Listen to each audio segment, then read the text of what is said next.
Muy buenas compañeros, tenemos un nuevo episodio del podcast y en este caso tenemos a Josep Franz. Es un compañero, es jugador de baloncesto con muchísima experiencia. Yo le conocí en Melilla y desde entonces congeniamos muy bien y nada, te agradezco mucho que estés aquí con nosotros en el día de hoy compartiendo tu experiencia y tus vivencias como jugador de baloncesto. No, gracias a ti por invitarme, que os sigo desde el inicio prácticamente y que está muy bien el contenido que hacéis, lo que intentáis aportar y enhorabuena por el trabajo. Perfecto, pues nada, para romper un poco el hielo, cuéntanos más sobre ti. Habrá mucha gente del mundo del baloncesto que te conozca, pero habrá otras personas que no te localicen mucho. Entonces, cuéntanos de forma resumida tu trayectoria personal profesional, dónde empezaste y a día de hoy dónde estás jugando. Vale, pues soy del 91, tengo 33 y empecé bastante jovencito. Debuté en ACB con 16 años en Badalona. Yo soy de ahí, jugué 10 años entre cantera y primer equipo y luego a los 20, 21 creo que fue, pues ya empecé a moverme un poquito. He estado en distintas partes. He estado en ACB, he estado en Murcia, he estado en Sevilla, he estado en Guipúzcoa. eh, Luego en LEP he estado también en Lugo, he estado en Melilla y estuve 2 años también jugando en Francia. Ahora me encuentro en Castellón y nada, y trabajando para intentar seguir mejorando. Aunque tenga ya una edad, ya sea un poco más veterano, pues siempre hay la ilusión y las ganas de intentar seguir progresando. Genial. A lo mejor a los jugadores jóvenes que nos estén escuchando y que quieran un poco llegar a donde tú estás o a donde has llegado, ¿qué le podrías decir? Ya no te diría solo consejos, sino un poco en plan para que vean la realidad de jugador de baloncesto. Entiendo que ya de primeras estar con la maleta preparada, es decir, entender que si eres, por ejemplo, de Badalona, por ejemplo, no puedes pretender solamente jugar en Badalona, sino que tienes que estar abierto a moverte por otros sitios de España y también te has movido a Francia. Entonces, a lo mejor no es tan común a día de hoy que el jugador español se mueva a otras ligas. Yo creo que porque la Liga Leboro es potente y la Liga CB es muy, muy potente, pero quizás tú que te has movido, ¿qué ventajas y desventajas le ves a abrirte a salir al extranjero? Bueno, sí que es verdad que históricamente el jugador español, bueno, pues hemos tenido muchas facilidades aquí en España. Económicamente han sido ligas que, bueno, históricamente han estado bien pagadas y deportivamente pues eran muy atractivas también. Y bueno, el paso de irme a jugar fuera lo doy un poco después del año de Melilla, en el que coincidimos allí trabajando, que casi subimos en la Final Four. Pues acabé un poco saturado y me apetecía también vivir la experiencia de irme a jugar fuera. Estaba en una edad yo creo que bastante buena para salir a jugar fuera, tenía 28, 29 años y me apetecía. Me surgió la oportunidad de Francia. Tenía un compañero ya que había jugado conmigo que estaba en el mismo club, con lo cual pues hizo que la adaptación fuera también un poquito más sencilla, pero creo que es algo interesante, es algo que igual en otras profesiones no tienes la oportunidad de conocer otras culturas, de vivir en distintos sitios y es algo que aporta mucho sobre todo a nivel personal. Vivir en otra cultura también implica, pues, bueno, ¿qué te voy a contar a ti? Empaparte un poco de lo que te rodea, aprender un poquito el idioma también. ¿Estás aprendiendo Abrir la algo mente, ¿no? de Yo hablo un poco, pero me cuesta, la verdad. Chapurreo y entiendo más o menos, pero sinceramente debería saber más, pero he tenido mis más y mis menos. He tenido épocas en las que le di No, es bastante que el caña. alemán es más complicado. Yo en Francia lo tuve un poco más fácil, porque además hablando catalán y eso, pues un poquito más sí que entendía. Imagino que el alemán Yo debe creo que el ser alemán, yo siempre digo que yo creo que es gente que lo creó, en plan, que no quería hablar mucho con otra gente, ¿sabes? En plan, que no quería relacionarse mucho, no sé. Yo la verdad es que el COVID obviamente no ayudó, porque esos años hablabas muy poco, y luego yo creo que el mundo del baloncesto, como todo lo hacemos en inglés, y yo encima he trabajado con muchos sí, españoles, como que aquí en Alemania no me hace falta, porque todo el mundo habla inglés, pero quiero claro. hablarlo, y muchas veces lo intento, pero me pasa, a lo mejor, por ejemplo, voy al supermercado o a la farmacia, donde sea, hablo en alemán, me contesta en alemán, ya no entiendo. Entonces, al final, ahí ya tengo que Directamente tiras por el inglés dependiendo y... de la conversación, cuánto escale, llega un momento en el que digo, hostia, me he bloqueado. Pero bueno, intento hacer el esfuerzo. Y lo que sí que recomendaría a jugadores jóvenes, bueno, aprendiendo un poco también de algunas cosas que quizá yo no he hecho todo lo bien que me hubiera gustado, es que intenten también mantenerse una temporada media larga en algún sitio para intentar asentarse dentro de un club. Yo creo que uno de los fallos que he cometido yo quizás ha sido cambiar demasiado de equipo.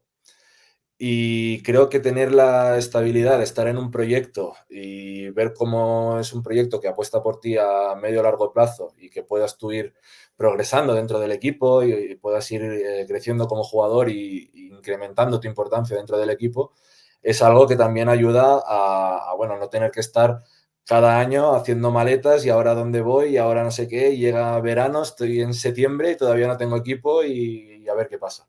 Sí, Entonces, bueno, tener un poco de estabilidad yo creo que también es algo importante en la vida del jugador de baloncesto. yo creo que es interesante y aunque no es tu caso, sí que hay jugadores que, por ejemplo, cambian cada año, cambian de equipo y hay veces que a lo mejor tienen más equipos que años. Es decir, que ha habido temporadas en las que han jugado para 2 y para 3 equipos y en general eso da muy mala sensación. Cuando te viene a lo mejor un jugador y le preguntas clubes previos, los últimos 4 años, 5 clubes.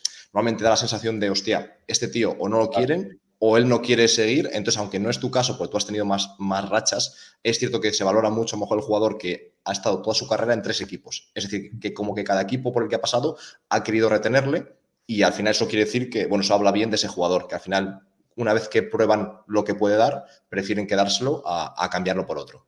Sí, muchas veces, hay veces que es problema también del propio jugador, como que intenta buscar dar el paso adelante un poco antes, ¿sabes? Y Ya, igual es bueno asentarse un poco más ya.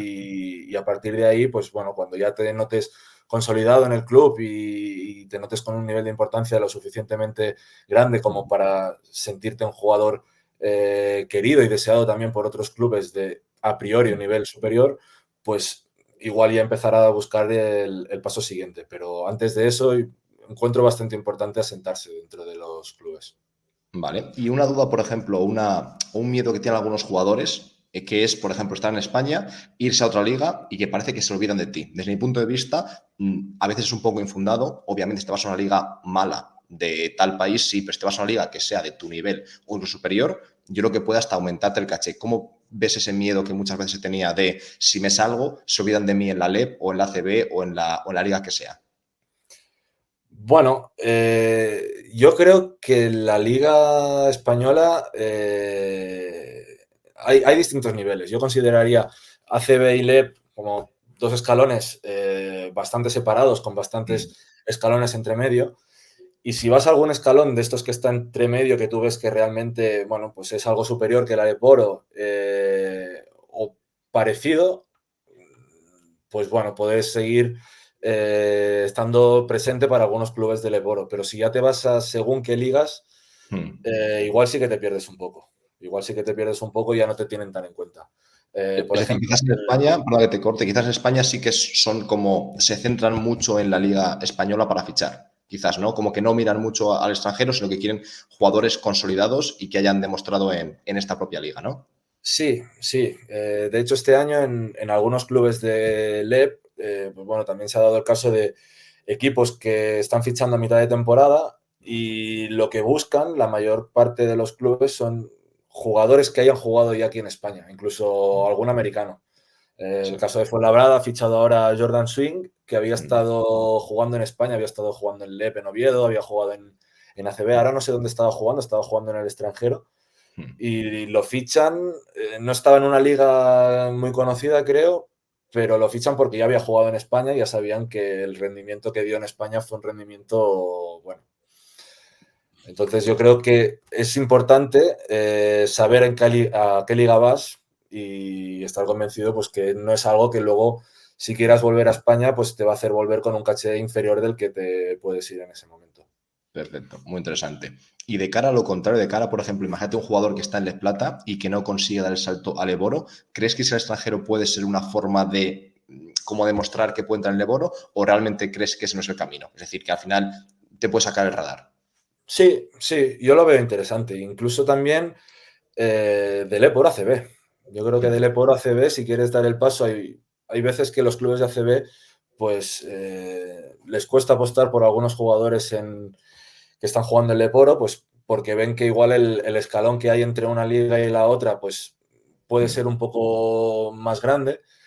Entonces, bueno, el año pasado teníamos un jugador en Estudiantes, Mark Hughes, que es un muy buen jugador, de mucho talento, Mm, que ahora ha fichado en Alemania mm, y está jugando en Eurocup y está jugando bien. Y yo creo que es un jugador, bueno, el problema que yo veo principal es que tiene pasaporte americano, pero mm, estoy convencido que si tuviera pasaporte europeo o Cotonú o algo de esto, podría mm. entrar en ACB porque, bueno, ha dado el paso este intermedio y lo está haciendo bastante bien.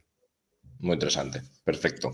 El siguiente punto sería, para, por ejemplo, los jugadores que nos escuchen, ¿qué tipo de características físicas crees que un jugador exterior tiene que tener para marcar diferencias? Es decir, si un jugador, por ejemplo, que nos escucha, que es un jugador joven exterior, ¿qué crees que debe intentar mejorar o trabajar para decir, vale, si tú llegas a una liga LEP o a cualquier tipo de liga profesional, o aunque sea una liga inferior, ¿cómo puedes marcar diferencias o qué valoras tú en un exterior para intentar ser top a nivel físico? Lo más importante que creo que hay en el baloncesto son las piernas. Son tener una buena base de piernas, tener explosividad, tener reactividad, tener fuerza, poder saltar, aguantar los contactos.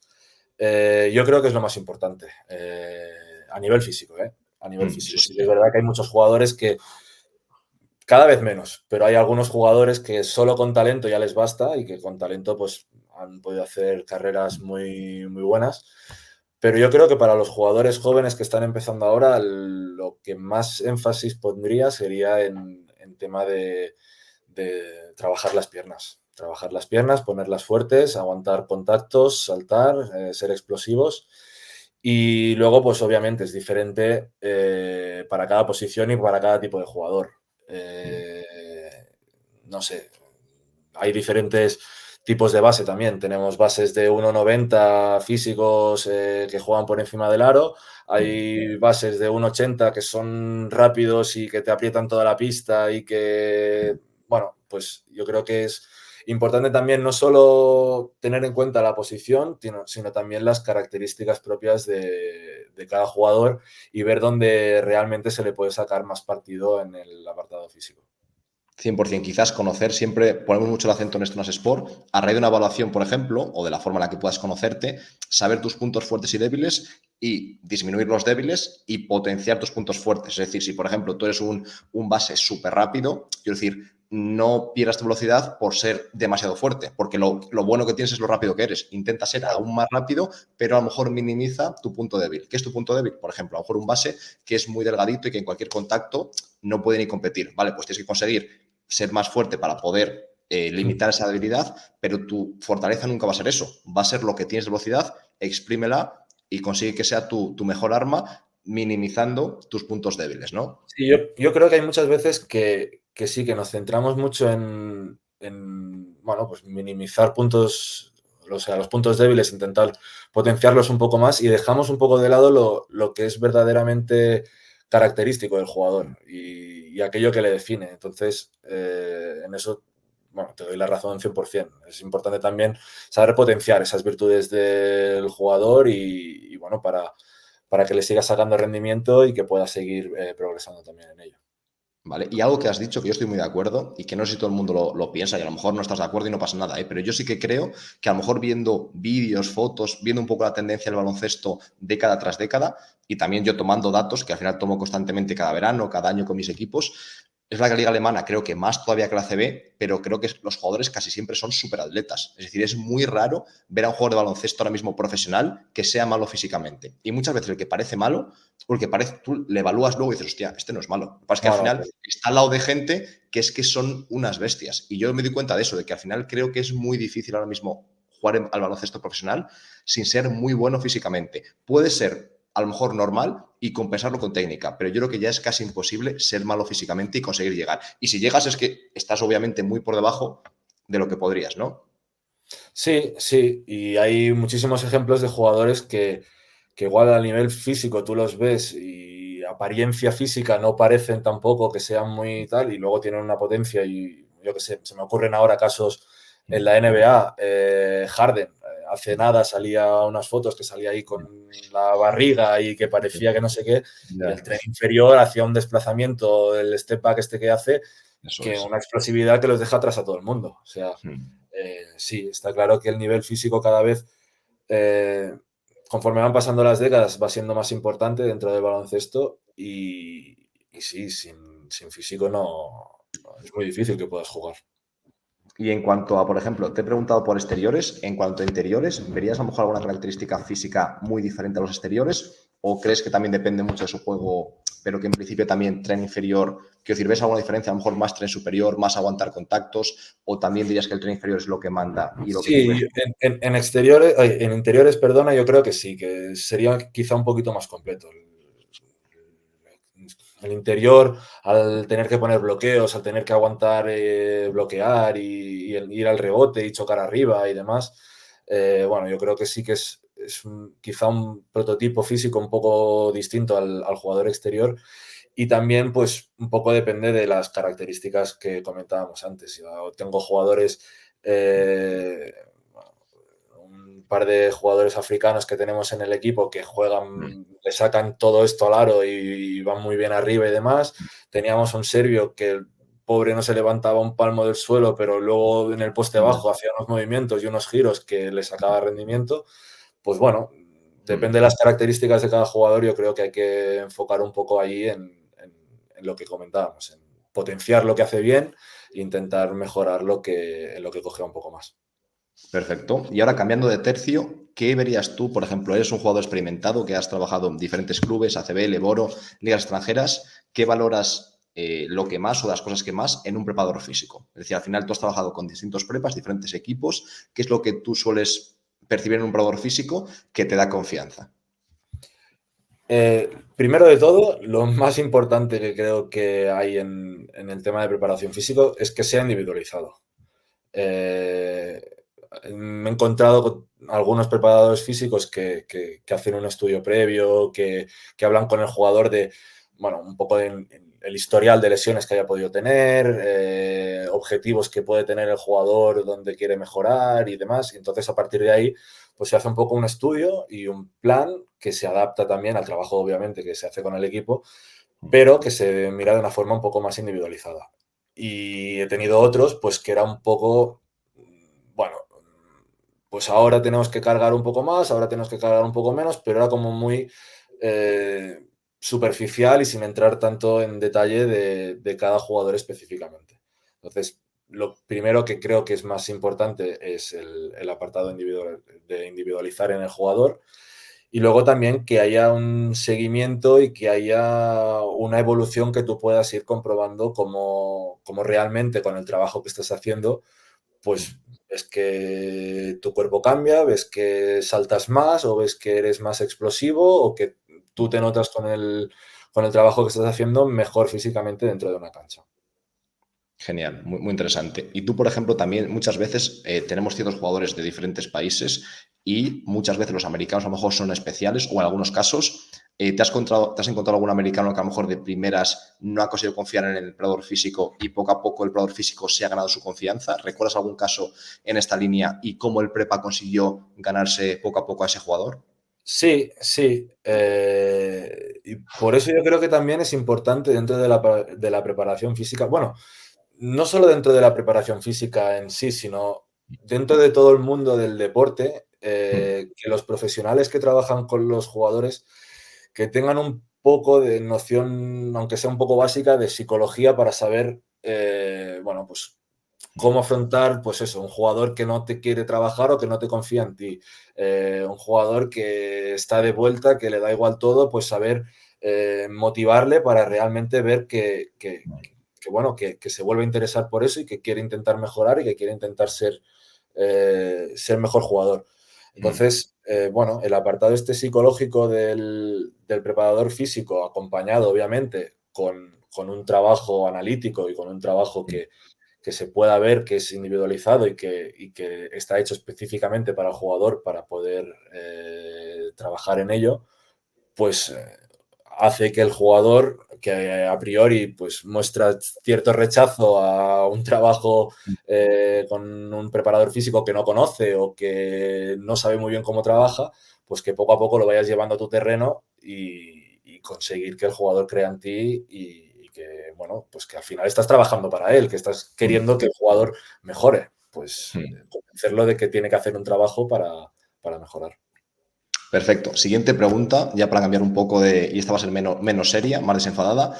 Cuéntanos alguna anécdota que recuerdes de algún equipo. Y puede ser, imagínate, en un viaje, en un calentamiento, en un entrenamiento, en un hotel, cualquier anécdota, a ver si te ocurre. Si no, yo tengo una medio preparada que me he acordado. Pero ¿Tienes si puedes, preparadas también? sí, si puedes, cuéntanos tú una de cualquier cosa que puedas contar, no hace falta dar nombres, pero de algún escenario que sea gracioso o curioso. Bah, pues no sé, no sé. Es que de calentamientos he visto tantas, Cuéntanos de alguna suerte. gente que, bueno, pues que igual no llega al partido porque tiene un apretón o tiene lo que sea, no poder calentar con el equipo normal y luego empezar el partido y no poder empezar de inicio, un jugador que normalmente empezaba siempre de inicio porque había estado indispuesto y tenía que hacer un poco de calentamiento porque es que si no, igual se rompía. Yo recuerdo una, por ejemplo, a esto ocurre más mientras, recuerdo una que un jugador, bueno, en un equipo, había muchos que eran pues gente que es más bromista, gente que es menos bromista, y yo recuerdo en el gimnasio, pues yo muchas veces hago, y tú sabes que en Melilla hacíamos trabajo de fuerza a veces descalzos, es decir, pues trabajar plantares, trabajar fuerza del pie, entonces ciertos ejercicios lo hacíamos sin zapatillas. Entonces, pues bueno, hicimos trabajo de fuerza, luego íbamos a la pista y de repente un jugador solamente tiene una zapatilla, no la segunda. Bueno, pues claro, al principio, Se lo había dejado ahí. bueno, ahora te cuento. Al principio, pues hacía un poco de gracia, tal, no sé qué. Vino el entrenador, se reía, pero luego no aparecía. Y el jugador ahí enfadado, en plan, ¿qué pasa? ¿Sabes? Y claro, yo digo, algún cabrón de compañero se la ha quitado, pero claro, nadie decía nada. Y yo creo que la broma se pasó tanto que el que lo hizo no se dio cuenta de en qué momento pararla y luego ya le dio miedo decir que había sido él. Entonces yo no sé 100% quién fue, aunque creo que sé quién fue, cuestión que creo que lo habían puesto en el típico techo de, ¿sabes? De Formelilla. Esta Que fue el techo Melilla. se puede... Eso te iba a decir, claro. Eso es. Entonces, lo había puesto encima del techo, que se quita, y claro, no había encontrado otro jugador. Y tuvimos que pasar la sesión a la tarde. Entonces, imagínate, fue una broma, fue gracioso, pero se pasó un poco, ¿sabes? De tiempo, pero yo recuerdo esa anécdota bastante graciosa. Sí, sí, sí, sí. Esa fue bastante buena. Vale, vamos a ver, siguiente punto. Vale, sería un poco unas preguntas rápidas. La idea es que las contestes casi de forma intuitiva, Vale. a ver qué serían, ¿vale? En primer lugar, me gustaría preguntarte cuál es el ejercicio de baloncesto en la pista que en principio más te gusta, más te motiva. Yo que sé, imagínate, puede ser cualquier cosa, puede ser 5x5 media pista, puede ser contraataque de 11, tareas de tiro, lo que tú digas, hostia, cuando hacemos es lo que más me motiva, o es realmente el juego real. Puede ser un partido amistoso, puede ser, qué sé yo, 3x3, lo que tú consideres que tú digas, cuando me toca es cuando más motivado estoy para rendir. Bueno, lo que se adapta también un poco más al partido, a reproducir situaciones reales de partido. Algún 5x5, pero que no sea solo media pista, sino que sea con alguna continuación de un par o tres de pistas corriendo y demás. No Vale. sé. O trabajo de superioridades también, que es donde yo, bueno, pues históricamente siempre me he encontrado un poquito más cómodo jugando en temas de transiciones rápidas o, bueno, juego así más dinámico. Pues hay algún ejercicio que lo reproduzca, pues como has comentado, el ejercicio de contraataque de 11 o alguno de estos sí que me suele gustar. Vale. ¿Y qué ejercicio de fuerza, es decir, en el gimnasio o con el material que tú quieras, cuál sería, por así decirlo, tu favorito? El que tú dices, hostia, vale, pues si yo tuviese que elegir un ejercicio, el que más disfruto es este. A ver, si puede ser sentadilla, press banca, curl de bíceps, lo que tú quieras. ¿Cuál sería el que tú dices, vale, este es el que disfruto? El que más disfruto, porque es el que más me toca hacer en los últimos años y ya que me toca hacerlo tanto, pues me tiene que terminar gustando, es el de leg extension, Vale, el perfecto. de extensión de Vale. pierna. Para el rotuliano y el cuádriceps y demás. Genial, ¿vale? Ahora cuéntame, así te viene a la cabeza, ¿cuál dirías que es el jugador más gracioso, el compañero más gracioso con el que has estado en el vestuario? Me imagino que se podrá decir que no habrá ningún problema. ¿Quién te viene a la mente cuando te pregunto jugador gracioso, compañero gracioso con el que has podido compartir vestuario? Bueno, ahora porque estamos juntos y me vienen un poco recuerdos del año de Melilla. Juan Rubio, por ejemplo, es un tío Bueno, es muy, muy muy gracioso, sí, sí. gracioso. No es humor inteligente, Sí, es pero un humor bastante hace gracia. más animal, pero te ríes. Sí. Bueno, un saludo para Juan Rubio desde aquí. Vale, perfecto. Ahora cuéntame, por ejemplo, también has viajado mucho. Esto lo pregunto mucho porque a mí me encanta el turismo gastronómico, entre comillas, me encanta comer. Entonces, ¿qué plato típico de algún sitio o qué restaurante, qué podrías decirme de algún sitio que tú me digas? Si tienes que ir a probar una comida o un plato o un restaurante, te diría este de tal ciudad. Pues en España, en el extranjero, donde tú me digas. Uf, si quieres, es que no lo sé. Hay... Depende de la ciudad y depende del sitio. Hay muchísimas cosas, Es que hay obviamente. muchísima cosa Mm. que he disfrutado muchísimo. No lo sé. ¿No te quedarías, por ejemplo, con una, o yo qué sé, no hace falta que sea la mejor siquiera, una recomendación en algún sitio de algún restaurante concreto o algún plato? Buah, es que no lo sé, es que no lo Dime sé. algo catalán, por ejemplo. Dime algo catalán. Haz promoción. Calçots, por ejemplo, ahora que es época, calçots. Hace ¿Y nada estuvimos qué aquí son en... los calçots exactamente? Es como una especie como de puerro, Mm. grande, Hostia, yo sé, alargado, te que voy a se hace... elegir mil cosas y me eliges un puerro. Quiero decir, o No, sea, pero no está lo muy bien presumo, porque pero se hace a la brasa y lo que le da realmente la chicha y el mm, sabor es la salsa, que es la salsa vale, de vale. romesco, que Mm. es una salsa que se hace con avellanas y está, bueno, pues muy, muy bueno. Vale, vale, genial. Por la siguiente pregunta, a ver si sabes decir, porque creo que es parecida de difícil, sería una ciudad o un pueblo, alguna zona que tú recomiendes visitar, ¿sabes? De donde sea, de diferentes países, diferentes zonas, que tú digas, hostia, pues me ha sorprendido, qué sé yo, imagínate, tal pueblo de tal sitio o tal ciudad, para mí es o mi favorita o que me ha sorprendido positivamente. Vale, pues mira, aquí sí que te voy a ser un poquito más concreto. Vale, Eh, y me voy a salir un poquito de España, que la gente, pues bueno, lo puede conocer un poquito más. vale. Cuando estuve en Francia, estuve viviendo en un sitio que está muy cerca de Estrasburgo. Mm, Entonces, hay una cosa que sí que recomiendo, porque yo la disfruté mucho cuando estuve allí, es cuando es Navidad, bueno, toda la zona de allí, pues hacen muchos mercadillos y decoran mucho las ciudades y demás, y hay como bastantes pueblos dentro de la Alsacia mm. que son muy bonitos de ver, porque ya te digo, la decoración es espectacular, hay mercados de Navidad, el ambiente es muy bonito y es algo que merece la pena. Perfecto, pues muy, muy buena recomendación. Genial. Vale, pues hemos llegado al final del podcast. Antes de cerrar, quería comentarte algún tema que a lo mejor nos hayamos dejado, algo que quieras comentar o añadir. Bueno, que yo creo que lo más importante para los jugadores es intentar seguir progresando, tengas la edad que tengas y tener la ambición de querer ser mejor jugador. Jugadores jóvenes, pues obviamente tienen mucho tiempo por delante. Los jugadores que ya somos un poquito más veteranos, pues nos queda algo menos, pero hay que intentar mantener la ilusión por seguir progresando y intentar seguir, bueno, pues con un margen de mejora para disfrutar, porque al final yo cuando disfruto más es cuando intento mejorar y trabajo en intentar ser mejor jugador. Qué bien, muy buena frase final. Y yo también añadiría que a lo mejor para la gente joven, que yo creo que muchas veces ocurre, pues eso, que a lo mejor ven a un jugador americano, extranjero y dicen, hostia, es que la genética de ese yo no la tengo, que obviamente puede ser verdad Mm. perfectamente. Pero yo entonces le preguntaría, vale, tú no la tienes y ¿qué estás haciendo tú que él no haga? Porque imagínate, si él tiene mejor genética que tú y encima trabaja más, yo decir, ¿qué Ah, la pretendes? diferencia va a ser muy grande, claro, claro, claro. Exactamente, lo que yo digo es, si ya tiene mejor genética que tú, haz lo que tú puedes controlar, que Habrá que es compensarlo por otro lado. y sobre todo mejor, exactamente. Entonces, al final yo diría que no nos centremos tanto en lo que no tenemos, sino en lo que podemos controlar. Y yo creo que a raíz de ahí va a conseguir lo que tú dices, que al final trabajar y disfrutar el proceso, te van a llegar los resultados, pero que lo principal es disfrutar del trabajo y no obsesionarse con el largo plazo, sino, bueno, disfrutar con el día a día, ¿no? Sí. Perfecto. Bueno, Josep, pues ha sido un placer enorme charlar contigo y nada, Igualmente. estamos en contacto y esperamos vernos en breve, ¿vale? Perfecto. Muy bien, un Venga, abrazo. adiós. Hasta luego.